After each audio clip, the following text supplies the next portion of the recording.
After 20 years of working with people to help them move better, I've found 5 exercises that fix almost all postural issues. And if you're over 40 and you feel like your body's starting to let you down, these are the 5 movements that will give you the biggest return on your effort and help you build better posture.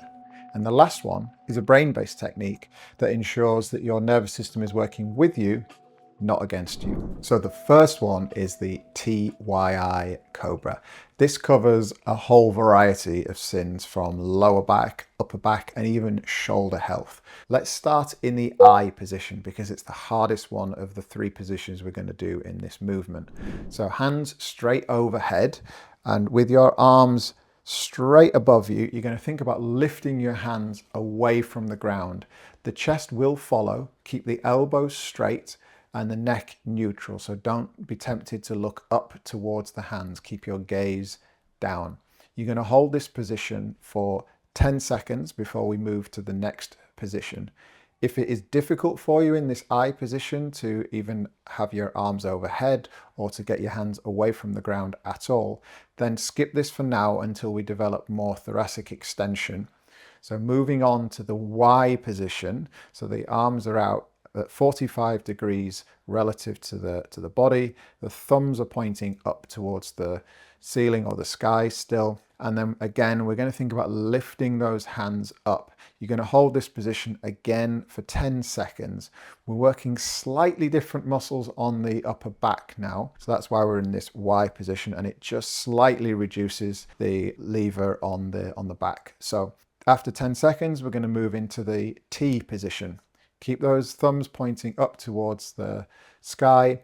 And in this position, again, we're thinking really about lifting the chest, more so than the hands now, because the hands will lift more freely, but you can forget about the chest at this point. So don't do that. Keep the chest nice and high. Remember, keep that neck in neutral.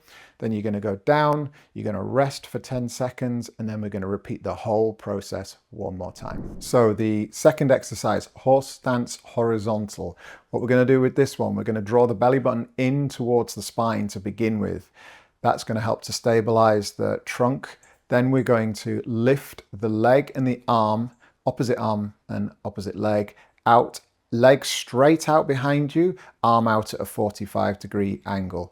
The big mistake here is people tend to slump into the side of the leg that's still on the ground. So if the left leg's on the ground, we tend to slump over to the left. You've got to do the opposite. You've got to keep yourself over in the middle. So think about shifting towards the other side. So with that being the case, we're going to keep the pelvis level. We want to keep the shoulders level.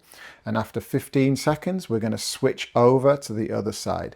In terms of the arm, we want that thumb pointing up towards the sky, and we want to make sure that the leg and the arm are in alignment with the trunk. The hand is not lower than the trunk, the foot is not lower than the trunk. To do this with the leg, I always think about pushing the heel straight out behind you. Imagine there's a wall behind you and you're pushing the wall away.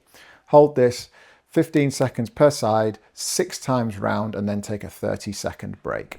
So the first 2 exercises focus quite heavily on the extension muscles of the body. So we're going to now look at the flexion side, or the abdomen, a little bit more. So on your back, we're going to draw the belly button in towards the spine with this lower abdominal movement. Once you've got that, your hands are underneath your back already, and then we're going to roll the pelvis back slightly, keeping the upper body completely silenced. There's no temptation to crunch down or what have you with that upper body. It's all about the pelvis moving back towards the ribs there. You're going to feel a slight increase in pressure on your fingertips. That's good. You want to maintain that now throughout. The key thing for me, I always think about closing my eyes here because that heightens the sensation that I've got on the fingertips. And then we're going to lift one leg at a time, nice and slowly, being sure to make sure that the pressure on those fingertips is identical. We're not arching the back and losing that pressure or increasing the pressure on those fingertips at any point. If you want to make this level harder, you can extend the leg all the way out. Complete 60 seconds of this movement before taking a 30-second break and repeating that 3 times. Number 4, the Feldenkrais shoulder spine integrator.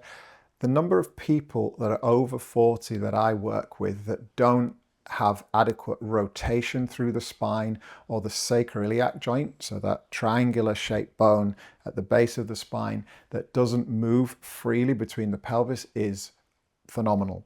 So this exercise helps to integrate the shoulder, the spine, as per the name, but also really helps with rotation. So we're going to lay on our side, we're going to have the hand on top of the other hand, and we're going to begin by rotating. Imagine you're drawing a bow and arrow with that upper body. So as you can see here, I'm just rolling back, I'm opening the body up, and then I'm closing back up again. I breathe in as I open the body, I breathe out as I close. I'm thinking about moving one vertebra at a time. So segmentally moving all the way down and then all the way back up again. After 4 or 5 repetitions like that, we're going to do the same, but in the opposite direction with the thigh. So we push the thigh forwards and backwards. As the thigh goes forwards, we breathe in. As the thigh comes backwards, we breathe out. After 4 or 5 repetitions like that, we're going to do them both at the same time, but as the thigh goes forwards, the hand comes backwards. So we're counter rotating, and you want another 5 repetitions like that. And then switch over and do the other side. So this is the vestibular work that I said, where we're going to get the nervous system to work with us, not against us. The vestibular system is part of your inner ear, and it does contain a lot of information around posture and helps you with proprioception.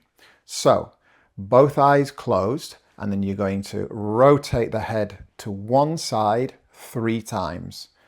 Open the eyes again, just to give yourself a second to make sure that you can readjust yourself. Do the same to the opposite side. Then we're going to close both eyes again after having a short break, and we're going to go down and forwards at a 45-degree angle. And then after you've done 3 repetitions like that, repeat on the other side. And then we're going to do exactly the same, but tipping the head backwards at a 45-degree angle, and make sure that you obviously replicate that on both sides. This is going to help to clear out and upregulate any information in the 3 canals of the vestibular system that perhaps is throwing your posture out. So those are the exercises that fix 95% of postural issues. If you're over 40 and you want to feel like your body's working with you again, use them consistently and you'll be amazed at how much better your body feels and how much more easily you move. If you'd like to take these things to the next level, check the details in the description below and you can book a free chat and we'll personalize them to your body.